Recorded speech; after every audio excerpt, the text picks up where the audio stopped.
This is Statsman and Mad Fan, powered by 88.1 The Berg.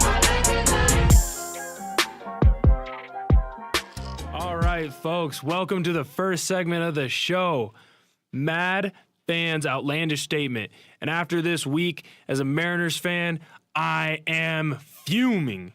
Robinson Cano. First off, he breaks his hand. Classic Mariners. Way to find a way to screw up the season. Way to find a way to just, here it goes, down into the toilet. Sploosh! That's the Mariners season. There it goes. It's like a bomb. Because that's what's going to happen. Cano, then after he gets hurt, broken hand, now he's got a suspension because he wasn't taking PEDs. Sure, bud, you got caught red-handed. Hand in the cookie jar. That's right. So now he's done for an exorbitant amount of games. Seattle, you're without your superstar. You don't have your star. Yeah, Nelly Cruz is there, but he's a DH. He doesn't have the star power or the leadership that Cano brought. Cano brought stability and durability. In 11 straight seasons, Cano has played in at least 150 games. That's insane. Now that guy's gone. Now we're going to see classic Mariners. Felix Hernandez, that dude can't throw anymore. He's old. His arm's about to fall off. Dude gives up 5 runs a game. Boom. The only pitcher who throws even halfway decent, James Paxton. He's given up 3 runs per game. I just think it's over. This is classic Mariners baseball. We suck. We go out, do well at the beginning. You guys get my hopes up, and then you bring me down. You're like a bad girlfriend. You're like a girlfriend. They're like, yeah, baby, I want to be with you. You're the only one. And then, boom, break my heart right as I buy you the sweet treats on Valentine's Day. That's screwed up. That's why I'm mad. I hope that you guys got rid of your season tickets. You sold them off. You didn't buy any more Mariners merch because guess what? In October, we're going to be watching the Astros and the Angels play, not our team. I got to take a break. I'm fuming. Today I want to talk about Seahawks draft pick, Shaquem Griffin. Shaquem Griffin fell all the way to the Seahawks in the 5th round, and I'm honestly quite surprised that he fell that far. And we all know the story. He has one hand. Great story to make it in the NFL. He's playing now with other Seahawks player, his brother, Shaquille Griffin. And so it's going to be great to watch this guy play for Seattle. But what people aren't talking about with this guy is his incredible college stats. We know he has one hand, and we know he is a great football player. But what makes him a great football player? Let's go over a little bit. This is mathematically speaking.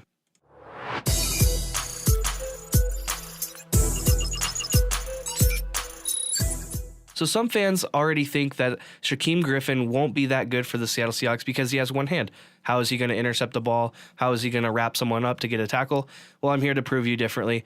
Let's go over some stats. Having one hand is not a problem for Shaquem Griffin. He had 2 career interceptions and 11 pass breakups, along with 18.5 career sacks and tons of tackles at UCF before coming up to the NFL. He has one of the best combines I've ever seen for a linebacker, and he put up 20 reps of 225 pounds using a prosthetic on his left arm with the whole linebacker room cheering him along at the combine. Really fun to watch. And also, he ran the fastest 40-yard dash for a linebacker since 2003 with a time of 4.38 seconds. So really good combine for this guy. I'm really excited to see him on the Seahawks. And now let's go over a little bit of his college stats. In 2016 at UCF, his junior year, he played in 13 games, had 57 solo tackles, 35 assisted tackles. That's a total of 92 tackles. 20 of them were tackle for loss, 11.5 sacks in 1 year, and he did have an interception and 2 fumble recoveries. So the guy can play and can get the ball without 2 hands. He doesn't need 2 hands to get the ball. The year after that, in 2017, he totaled 74 tackles, with 13.5 of them for a loss, 7 sacks, and again had another interception. This time he returned it 22 yards and also had 2 fumble recoveries. One of them was for a touchdown. And so I'm really excited to see this guy play for the Seattle Seahawks, and I can't wait to see what he does, helping out with this linebacker crew. We already know what we have with Bobby Wagner. This guy will add depth to the linebacker squad, and I can't wait for this upcoming season to see what Shaquem Griffin can do, mathematically speaking. Oh, you want to know what I'm mad about? Do you really want to know what I'm mad about? I'm mad about everything! Of course not, they didn't. They suck! Look, the stats prove it. Michael Jordan is better than LeBron James. You are living in a fairy tale right now, Austin. You jump down the rabbit hole, you're Alice, and this is Wonderland. Welcome to Mad Fans Grumble. Today, I'm gonna go crazy. So, here's my morning. I'm sitting there eating my Cocoa Pebbles, part of a nutritious breakfast. And I get this text, tweet, if you will, for the young people, a DM. The general manager here at 88 Won the Berg, Jeff McMillan, called in, DM me, hit me up, and showed me this new thing that I saw. It's Rip City Mornings. They are a radio show out in Portland, where I'm from, my hometown. And they were so excited to bring on a professional NBA 2K gamer. A gamer. They said he was a basketball expert because he's a gamer and he does esports. Well, let me just give you a hint at home. Electronics are not sports. You are playing a video game in a make-believe world. You are playing a video game in a fairy tale land. You are controlling someone through a controller. You are not doing those actions. You are a guy who is or girl, really, who is too weak to go out and go play sports. You are out there who you don't have the athleticism of LeBron James to dunk a basketball. You don't have the athleticism of Ray Allen to hit a three-pointer. You play video games, and this just drives me bonkers. Are you kidding me? How can we say that these people are athletes? How can we say that they're competing in a sport? They're competing in a video game that's a hobby, that's fun. If that's what they like to do, that's fine. But we need to stop going out on ESPN2 and saying, oh, hey, guess what? Let's watch this sport. No, that should be served for ESPN 8, the Ocho, not 2. And when we're going out here like, oh man, I want to grow up to be like PewDiePie. I want to grow up to be like KSI.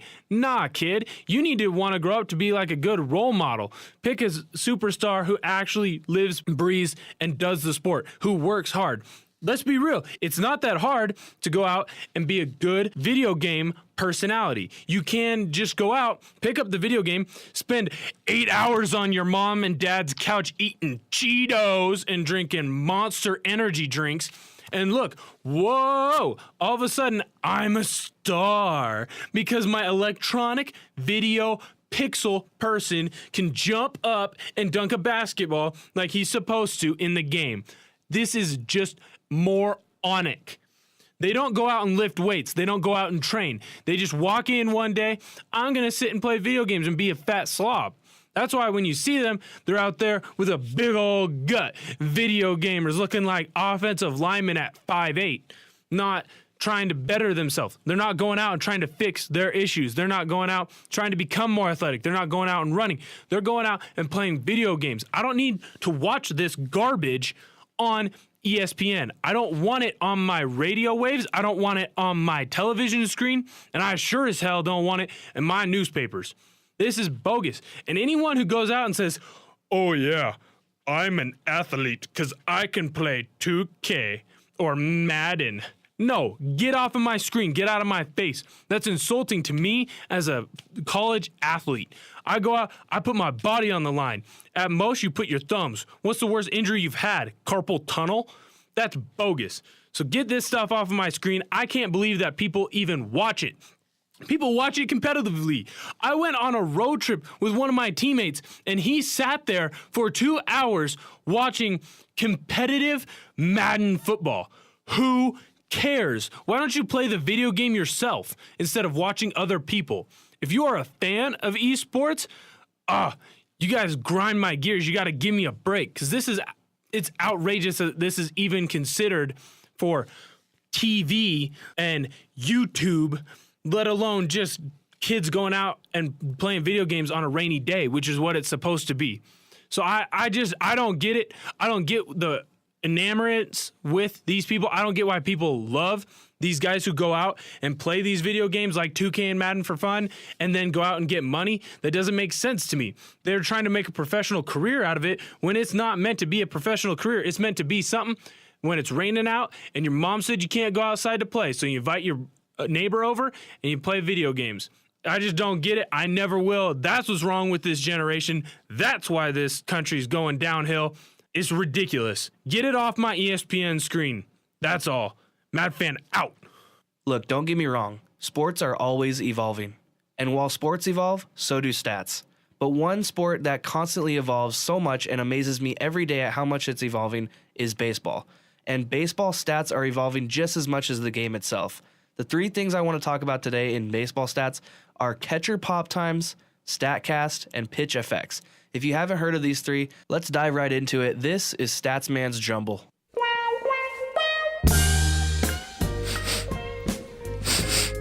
Smells like stats. You want to know what my favorite number is?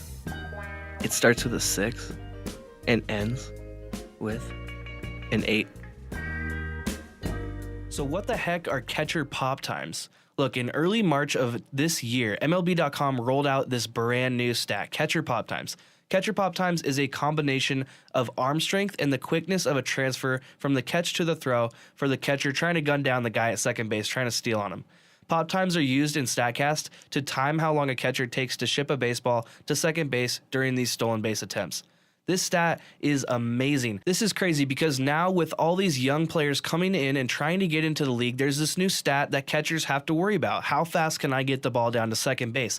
Well, this new stat, catcher pop times, is going to help managers and coaches decide what catchers are better at what. And historically, we've wanted catchers who can hit the ball. We've wanted catchers who can catch.